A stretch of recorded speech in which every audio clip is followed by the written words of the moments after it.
There's an 1800s book called Mission from Cape Coast Castle to Ashanti. On their mission to the kingdom of Ashanti, they mention a place in the region called Yehudi, a place of great trade. Another 1800s book called An Account of Timbuktu and Hausa mentions that this same area called Yehudi was plenteous with gold, so plenteous that this area of Ashanti was also called the Gold Coast. What does Yehudi mean? Here's a quote. This place is reported to be inhabited by one of the lost tribes of Israel, possibly an immigration from the tribe of Judah. Yehuda in African Arabic signifies Judah. Yehudi signifies Jew. This source goes on to say that it is not impossible that many of the lost tribes of Israel may be found dispersed in the interior regions of Africa. In addition, the source states that it is certain that some of the nations that possessed the country east of Palestine when the Israelites were a favorite nation have immigrated to Africa. All right, Shalom. I want to give all the praise, honor, and glory to Yahweh Bahasham, Yahweh Shai Bahasham Rakak Kwadash. Double honors to the apostles and elders of Great Millstone who taught me this truth. Shalom to the hopeful elect. I'm back with another quick lesson through the Holy Spirit of the Rakak Kwadash, and I pray that this quick lesson is edifying. And I wanted to land back off a real heavy point that the beloved Elder Malcolm had made in his lesson here, which is entitled Elementary Lesson on the Lies of Right-Wing Plantation Judeo-Christianism. All right, he makes a real heavy point around the 10-minute mark, all right, as we have up here, and we'll play that in a second. But when he made the point on which I wanted to land back off of, it reminded me of what was written in the Willie Lynch letter here, all right, and I have brought this out before in a couple lessons, okay, but this paragraph here, which we'll come back to, it says, warning, possible interlooping negatives, all right, and we're going to touch on the point that's highlighted in blue, all right, because it makes sense why Esaw attempted to erase our history and hide our true identity as being the Hebrew Israelites, all right, and that's the point there, all right. So like I said, we'll come back to this in a minute and it's all going to make sense. So let's play the point of the video here, all right, because this is the same room, but there's a different angle, so you see more. But as you can see, those were your Egyptians. They just didn't paint them that color. They were that color. These are the sons of Ham. All right, the sons of Ham. This is the land that Alexander of Macedon took over. That's why you have a city. Even on this, you can still see those, you know, because Ham and Shem, well, they had the same father, so they looked a lot alike. Dark skin, woolly hair. So was Japhet. There wasn't one of them that was pale. Japhet was dark too. Japhet also dwelled all throughout Asia. Oh yeah, you can clearly see that this woman right here, you can clearly see those features even on all the gold. And so Esau, Edom, and particularly the little hats, push a historical narrative that the Jayish are the people from this land. Well, do you think the Bibi Milikowski, that his people were dwelling in the house with this man, with this young man, this young pharaoh? And here they're carrying that artifact, and you can even see this was what, in the early, the late 1800s, early 1900s when they were doing these digs. All right, look at this. You still had people. So when the Lord went to go and hide, see that man in the middle there. When the Lord went to hide, you know, when Mary and Joseph fled into Egypt, all right, to blend in with the Egyptians, which is the same direction that they fled during the fall of Rome. Some of them did go into Western, northern Western Asia, which they've now called Europe. Wasn't called Europe back then. But the majority of the Israelites fled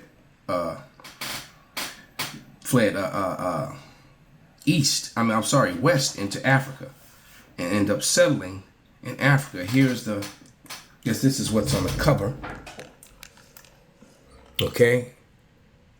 I just want to share this. Then I'm going to bombard you with scriptures that give you the color, the appearance of the Israelites. Like I said, this is a very elementary lesson, straightforward. Okay? Oh, it appears that this was on a chair. Wow. See, I never knew that. That's actually on a chair. Look at that. Okay?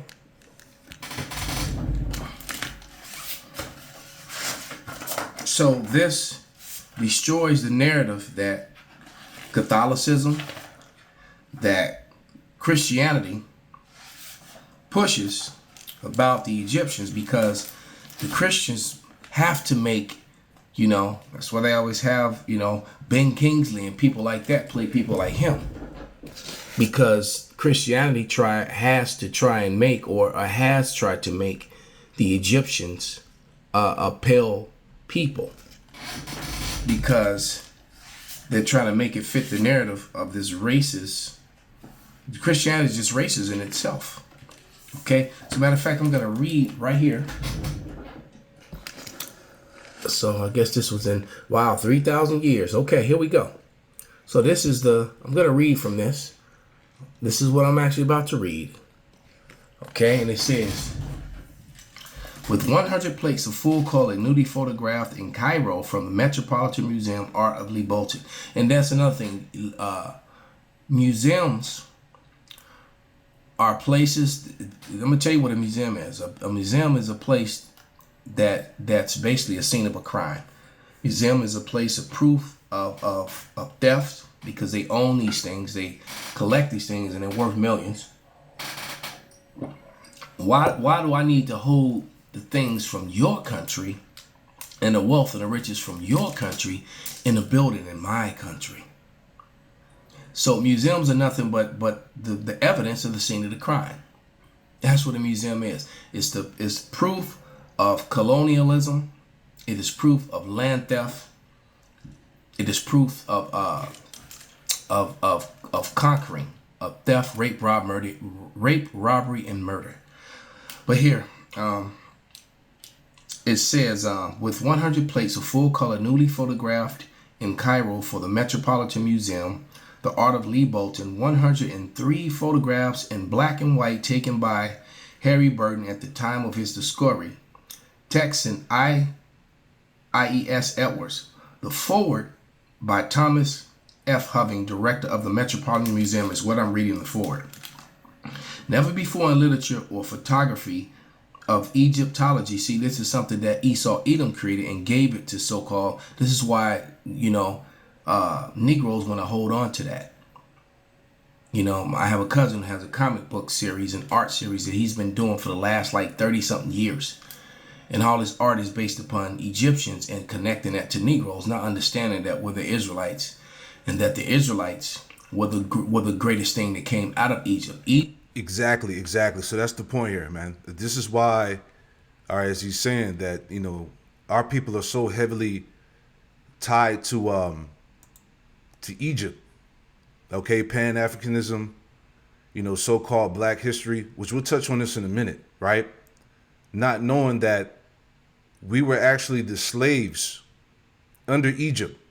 Okay, we were responsible for making ancient Egypt great, right? Now, this is what caught my eye. This is what got me going, man. So let me make the point, all right? So this is what he said, all right?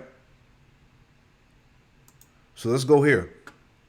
This is what I thought about when he had made this point about his family, making the art, trying to connect Negroes to Egypt, not knowing that, we were actually the slaves under the Egyptians, right? But the point here, this is what I thought about.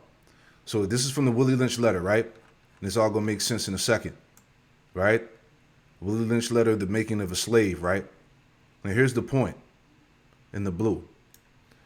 It says, our experts warned us about the possibility of this phenomenon occurring, for they say that the mind has a strong drive to correct and recorrect itself over a period of time if it can touch substantial original historical base.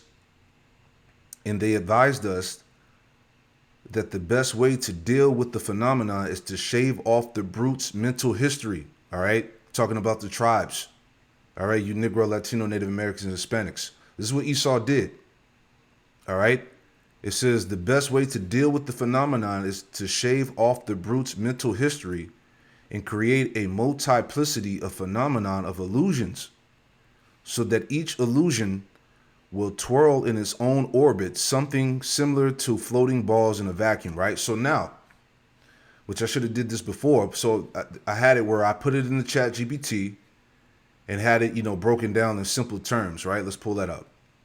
Okay. So basically I took what was said and I said, what does this mean in simple terms? This is what we got. Check this out, right? So it says, in simple terms, the passage is describing psychological manipulation of people's understanding of history and identity. Let's break it down piece by piece, all right? Number one, the mind has a strong drive to correct itself if it can touch some substantial original historical base. This means if people discover their real history or true origins, their minds will naturally begin to correct false beliefs that they were taught, you see? Which made me think about, let me get that in Psalm. Okay, this is Psalm 40:4. It says, blessed is the man that maketh the Lord Yahweh Shem Yahushua his trust, and respecteth not the proud, nor such as turn aside to lies. Okay, so this is what happened in these last days, contributing to the awakening of the true Israelites, man. Okay, now the Lord put the spirit back into us to find out the truth of who we truly are. All right, he put the breath back into us. Ezekiel 37, right? The valley of the dry bones, Isaiah 44. All right, one shall stand up and name himself by the name of Israel. One shall stand up and call himself Jacob. I'm roughly paraphrasing. All right, but now the true Israelites have awoken up and they're not turning aside to lies. Okay. Isaiah 10:20. A remnant will return, right? Isaiah 10:20 says, and it shall come to pass in that day that the remnant of Israel and such as are escaped of the house of Jacob shall no more again stay upon him that smote them, but shall stay upon the Lord, Yahweh Shem Yahushua, the Holy One of Israel, in truth. Okay, so now you have the elect, which are standing back upon their feet in these last days, and they're no longer staying upon the lies of the devil, man. Okay, their minds have been reawakened. Okay, now they stay upon the Lord, Yahweh Shem Yahushua, the Holy One of Israel, in truth. That's what's happening now. The remnant shall return, even the remnant of Jacob, unto the mighty power. Right? Let's go back. So again, it says this means if people discover their real history or true origins, their minds will naturally begin to correct false beliefs that they were taught. See?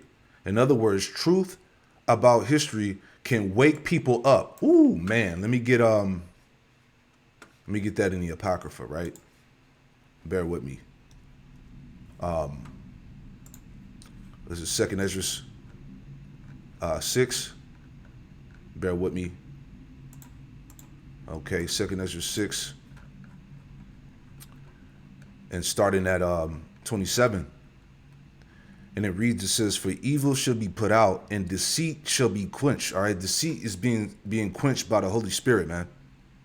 Okay, those strongholds are being broken down by the Spirit of truth. For evil shall be put out and deceit shall be quenched. As for faith, it shall flourish. Corruption shall be overcome, and the truth, which have been so long without fruit, shall be declared. All right, that's what's happening now in these last days, man. Is the true Israelites are waking up. Okay? Read it on. Number 2. Shave off the brute's mental history. This means erase or remove a people's real historical memory. Examples could include changing or hiding historical records, right? Which the beloved elder Malcolm does an excellent job of bringing out these books, these old books, the history, and totally destroying the lies of Esaw, man. Hey, the brother's videos are awesome, man. Okay? It says, Let me go back. Changing or hiding historical records, rewriting textbooks, right? And this devil, he's trying to do that now. He's trying to rewrite history. All right, he's trying to get rid of the slave documents. He's trying to take down the certain things in the museums and whatnot. He's trying to hide the history of what really happened. It says destroying cultural identity, teaching a false narrative about a people's past. If people don't know where they come from, they are easier to control. This is why they want you to remain black. Okay? We've done plenty of lessons going into pretty much how so-called black culture is made up. Okay? Your so-called founding fathers of black history, African history, go back to two small hats. They go back to Edomites, man. Your fathers of African history, black history, Egyptology. Okay? This is why they went so hard to hide who you are, to tie you to Africa, to Ham, to Egypt, like the elder was saying, right? Let me just play that part again, because this is what got me going, right? I have a cousin who has a comic book series, an art series that he's been doing for the last 30-something years. And all his art is based upon Egyptians and connecting that to Negroes, not understanding that we're the Israelites and that the Israelites were the greatest thing that came out of Egypt. Egypt fell when the Israelites left. Okay, nothing great has come from Egypt since the Israelites left. And most of the innovations that were done in Egypt were done by the Israelites. And Egyptologists don't seem to, but see, they don't understand that Egyptology, the father of it, are so-called white. The same men who dug this up, they gave you Egyptology to throw you off the trail, to hold you away or keep you away from or searching out your Israelite roots. Boom. Whew, man. That's it. So when he said that, man, I told you my mind was going, right? This is exactly what they were talking about in the Willie Lynch letters we're reading here. So let's go back. Man. So again, changing or hiding historical records, rewriting textbooks, destroying cultural identity, teaching a false narrative about a people's past. And this is what this shit is. We have nothing to do with Africa, okay? Egyptology, all right? This is why they go so hard of trying to tie us to the Hamites, okay? But out of their own mouth, out of the Zondervan Compact Bible Dictionary, Ham, the youngest son of Noah, the progenitor of the dark races, not the Negroes, but the Egyptians, Ethiopians, Libyans, and Canaanites, man. So they know who we are. Okay, we've done plenty of lessons proving this point, right? Number 3, create a multiplicity of phenomena of illusions. This means create many different false ideas, distractions, and fake narratives. Examples: conflicting histories, fake cultural identities, right? We're not Hamites, we're not Egyptians, we're not Africans. False ideologies, entertainment, and distractions. The goal is to keep people confused, just like the elder was saying. So you never find out. So you never find out who you truly are. Okay, is the point. Let me get something real quick. Was it Job 8:8? This is Job chapter 8, verse 8. It says, For inquire, I pray thee, of the former age, and prepare thyself to the search of thy fathers, right? And this is what we're doing. We're going back to the search of our forefathers, who we are. All right? Going back to how's it go? The good way, right? Let me find that scripture. There's a precept to that. I believe it's in the book of Deuteronomy, right? I'm not Deuteronomy, Jeremiah, Salakia. Let's try Jeremiah 18 and 15, right? Jeremiah 18 and 15, because my people have forgotten me. They have burned incense to vanity, and they have caused them to stumble in their ways from the ancient paths. Right? We fell away from the ancient way to walk in paths in a way not cast up. You see that? There's another one I was looking for. It's in Jeremiah. I think it's Jeremiah 6:16, but that was good too. Okay. Yeah, Jeremiah 6:16. Thus saith the Lord, Yahweh Shemel, stand ye in the ways and see, and ask for the old paths, where is the good way, and walk therein, and ye shall find rest for your souls. See that? But they said, we will not walk therein. All right. So again, they separated us from our true history. All right, from who we truly are. All right, and this is the point that we're making in this Willie Lynch letter.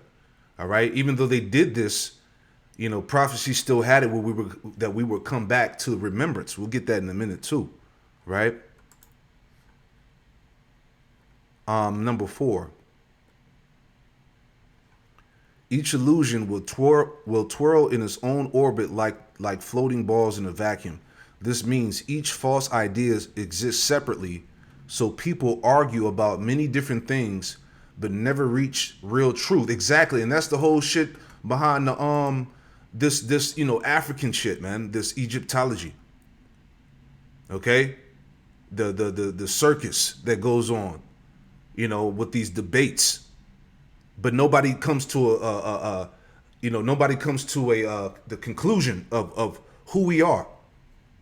This is why niggas in that black consciousness community, this is why they be getting off on Jake, man. Using all these $10 words, ain't talking about shit, man. No prophecy, no nothing, man. Just meaningless arguments and debates about nothing, man.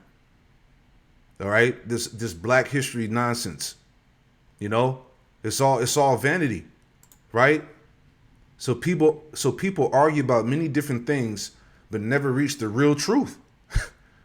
So instead of one clear reality, people are surrounded by many competing illusions, right? These false doctrines, okay? These lies, right? As we brought out, where's the image at? Did I pull it up here? Bear with me. Did I have it up? All right, I had the images of the false doctrines, false gods. Hold on. Yeah, these different idols, these false gods, these lies. Okay, this is what our people caught up in.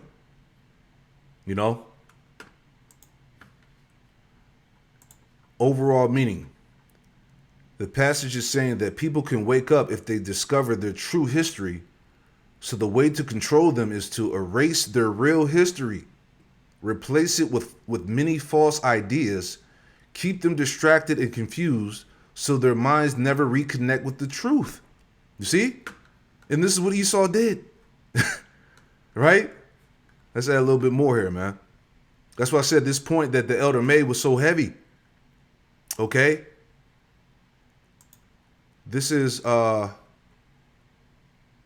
Baruch chapter 2. In verse 29, it says, if ye will not hear my voice, surely this very great multitude shall be turned into a small number among the nations where I will scatter them. For I knew that they would not hear me, because it is a stiff-necked people, but in the land of their captivities, they shall remember themselves. Okay? This is why these devils are mad. This is why they're losing sleep. All right? Because the true Israelites, okay, the people of so-called Negroid, Hispanic, Latino descent, Native American descent, okay, are waking up. They're remembering themselves. They're claiming their true heritage back. Okay, as prophecy said would happen. In the land of their captivities, right here in Babylon, America, we're remembering ourselves, man. It says, and shall know that I am the Lord that power, for I will give them a heart and ears to hear. And that's through the Spirit. And they shall praise me in the land of their captivity and think upon my name. So not only are we remembering ourselves in our captivity, but we're thinking upon the true holy names, divine names of Yahweh, Yahweh Shai, man. Okay? Tapping in back into the Lashawan Kodash, the true Hebrew tongue. It says in return from their stiff neck and from their wicked deeds. Right? Jake is dropping the idols, the false doctrines, the false religions, and returning back to the Holy One in spirit and truth. And shall return from their stiff neck and from their wicked deeds. And it says, for they shall remember the way of their fathers, which sinned before the Lord. All right? And I will bring them again into the land which I promised with an oath unto their fathers, Abraham, Isaac, and Jacob. And they should be lords of it. And I will increase them, and they should not be diminished. And I will make an everlasting covenant with them to be their power, and they should be my people. and I will no more drive my people of Israel out of the land that I have given them. Right, man. Jude 1 and 5. I will therefore put you in remembrance, though you once knew this. Right, because now it's being refreshed. Okay, the Lord is bringing it back to our remembrance. How the Lord, having saved the people out of the land of Egypt. All right, as the elder was saying, we were responsible of making Egypt great. We were the slaves. We were the captives under ancient Egypt. Okay, like he was saying, his cousin, his family. This is why he said he does drawings and comics for the past 30 years or whatnot, and he ties the Negroes back to Egypt because he doesn't know better, man. And that's the same thing with a lot of these Jakes. All right, they look at the images of so-called dark-skinned people being great or whatnot, and they automatically associate that with themselves, not knowing that we were the slaves, we were the captives under those people, under them Hamites, man, them Egyptians, right? And these Edomites are responsible for creating that false narrative, tying you back to the Egyptian people, all right? To being African, to being black, okay? It's all part of Esau's wicked devices, man, to keep you away from your true heritage,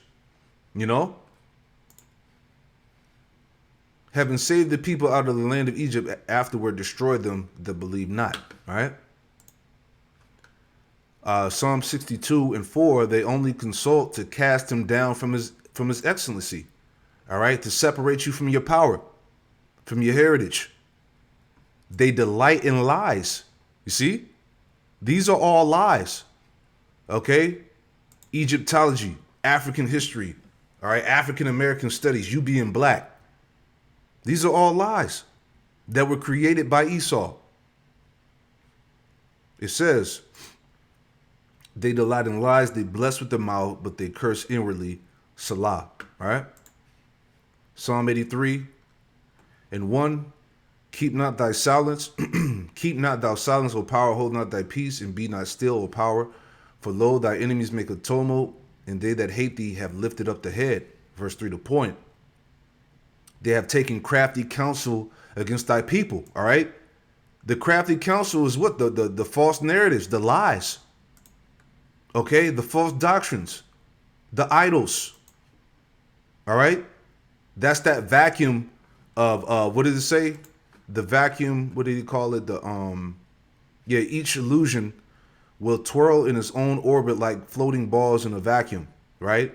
Each false idea exists separately, so people argue about many different things, but never reach the real truth. So instead of one clear reality, people are surrounded by many competing illusions. This is what it's talking about. These idols, these lies, okay, these false narratives. See? Psalms 83 and 3. They have taken crafty counsel against thy people and consulted against thy hidden ones, all right? You Israelites, you are the hidden ones. Your enemies hid your identity, the truth from you. They have said, come and let us cut them off from being a nation, that the name of Israel may be no more in remembrance. Okay? Let me get this too, right? Because I had, we had, the fathers of African history, Melville Herkovich and Frank Boas, which, I just read a little bit here before we wrap it up. But these are the people who gave you black culture. All right, your so-called black identity, right? Two small hats. So Melville J. Herkovich, right? It says September. He was born September 10th, 1895. Died February 25th, 1963. Was an American anthropologist who helped to first establish African and African diaspora studies, right? In American academia. He is known for exploring the cultural continuity from African cultures as expressed in African American communities. You see that? All right, let's jump down. Excuse me. Down here it says Herkovich's book, The Myth of the Negro Past, is about African culture influences on African Americans. It rejects the notion that African Americans lost all traces of their past when they were taken from Africa and enslaved in America. He traced numerous elements expressed in the contemporary African American culture that could be traced to African cultures. Herskovitz emphasized race as a sociological concept, not a biological one. He also helped forge the concept of cultural relativism, particularly in his book, Man and His Works.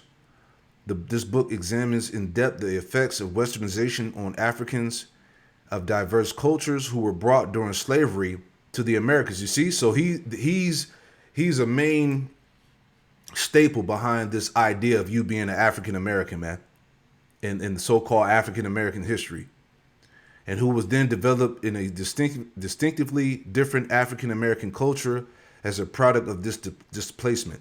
You see, right? Have some more in the chat here. Of these two individuals right here, Melville Herkovich and Frank Boas, right? Okay. Not only do the Black Americans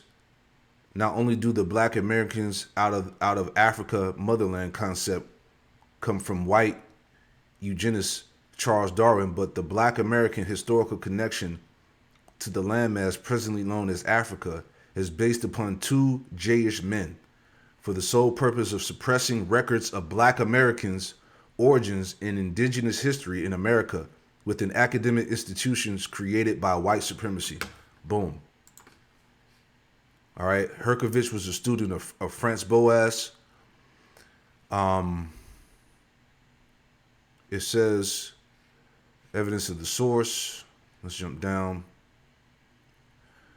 Number 2, Herkovich helped establish African and African American studies, as we read just now.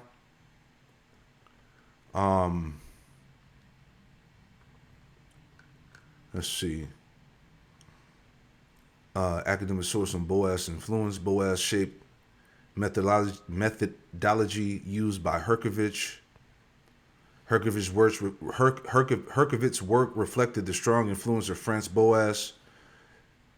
His research helped transform how scholars study African cultures and diaspora populations. All right. Let's see. Yeah, that's the point, man. So there you have it. All right. That's all I wanted to go through, man. Okay. Like I said, this is what inspired me on what he said. And you see how Esau is the devil, man. You know, let's see if there's any more before we wrap it up. Job 8:8 says, be prepared for the search of thy fathers. And the Egyptians weren't our fathers. They were the oppressors of our fathers.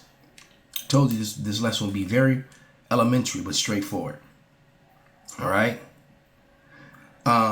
These treasures are not only the great. Yeah. So that's the point, man. So, Lord willing, you know, this lesson was edifying, man. Hey, like I said, it was a heavy point from the beloved Elder Malcolm. I pray this lesson was edifying. Shalom.